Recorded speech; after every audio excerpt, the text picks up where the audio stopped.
obviously your brother used to manage Kanye. Yeah. He worked with Kanye very closely. What are your thoughts on some of the new Kanye tweets that have been floating around? Well, I mean, it's just Ye. You know? Ye has his own specific. I think he's in his truth. He's in his truth right now. Yeah. And I think his truth is rubbing a lot of people a certain kind of way because they can kind of remind. I think his truth speaks to a lot of people.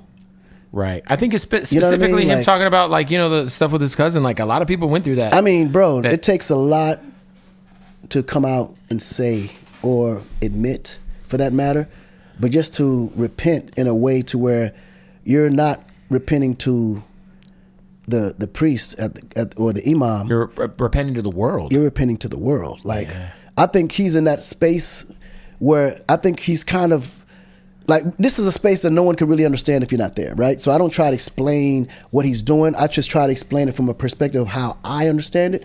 And I think he's in a spiritual space from his understanding that he needs to do these things and reveal his truth to the world to reset. You know what I'm saying? If that makes sense. Yeah, I feel like too, like, the thing, like him trying to get access to his kids, it's obviously hurting him, like I feel like he's a guy who's going through a lot of shit, and he's going through it in front of our own eyes, like. Yeah, but I think the parenting part is something that every man goes through depending on how difficult the woman chooses to be.